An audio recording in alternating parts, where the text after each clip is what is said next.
Olugendo olututte Robert Kyagulanyi mu district ya Lebutong n'otuke agenza kuba kubo lya ttaka kuba lyeririwo erituukayo. Ziri kilomita 50 okuva mu district y'eriro okutuuka mu Lebutong ate kilomita 81 okutuuka mu district y'otuke.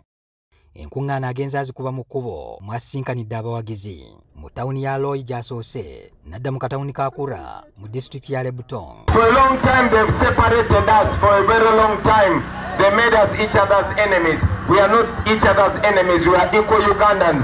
They have impoverished us. We are all like slaves fighting in a prison. Ono alina byabasongeddeko wasinzidde okubalaga nti emyaka 40 egy'obukulembeze bw'ayagala okukyusa tebalina kyamaanyi kye bagifunyeemu. This is the kind of road that you have in this area for 40 years. For 40 years, where is your biggest hospital? For 40 years. For the last 40 years, the whole of Lango is surviving on the achievements of Dr. Obote. For 40 years. Abajjukiza n'ente gavumenti zezeesuubiza ab'omu bitundu by'e Lango ezitatuuka. For 40 years he has been promising to give you back the cattle that he and his people stole. For 40 years, has he ever paid you back the cattle? Ku kaalo k'etteekwawo era mu district ya Lebutong nawo ayiseewo. It does not matter your tribe, it does not matter your religion, whether you are man or woman, we are going to be equal in the new Uganda.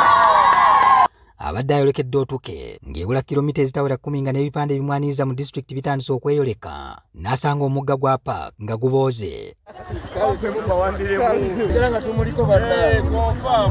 Kyagulanyi nga bwe yeetenda okubenkera ettanyi ayagadde omugga agusaze ebigere. Omuvubuka abadde akulembeddemu okumusagulira obuufu bw'abaayita Kyagulanyi agenza okulaba nga amazzi gamusemberedde okumutuuka mu kifuba ebyokusala n'agamba nti ntayi.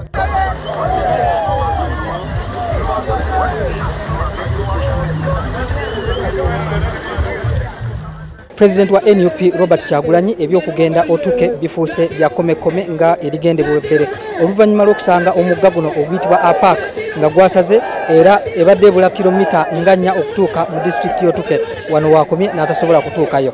Abawagizi ababadde bamulinze ku mugga guno abasaasidde embeera eno. This shows you that this part of Uganda has been completely forgotten. Part of Uganda pays taxes. This part of Uganda pays taxes, but look at the kind of roads that we have.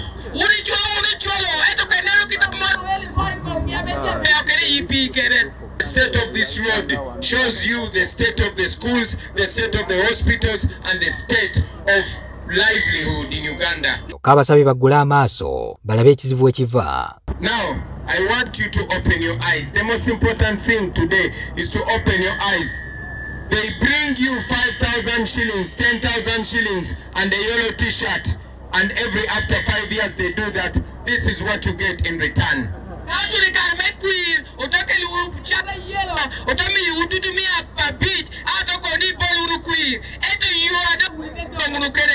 Abafalasidde nti ebizibu nga bino bamuteeke mu buyinza tebajja kwejjusa. You cannot find this in Rwanda. You cannot find this in Burundi. And yet you cannot find this in Kenya. You cannot find this in Tanzania. And our country is richer than all those countries.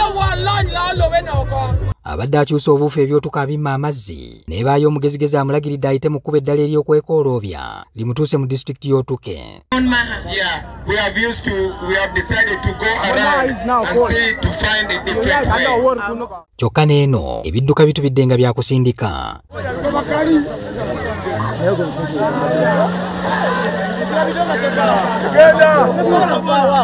Ebirala ng'omugoba alina kusiba mutima okugiyisa awabinga ebuuka bibanda.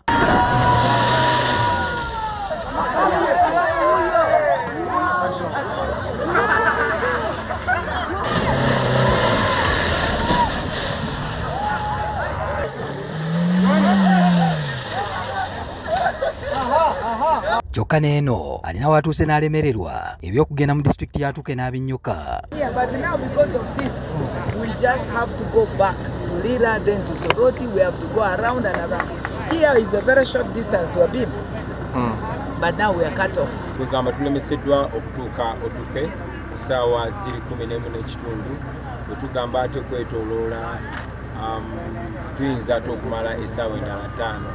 Yeno embeera y'enguudo mu Lango bebino ebintu ebimu bye twagala okulwanyisa okulaba nga tujjawo. Zino enguudo tekitwala ssente nyingi nnyo okuzikola. Olunaku lw'enkya Kyagulanyi asuubira okutalaga disitulikiti ya Bem ne Kotido. Patrick Senyondo, NTV Akawungeezi.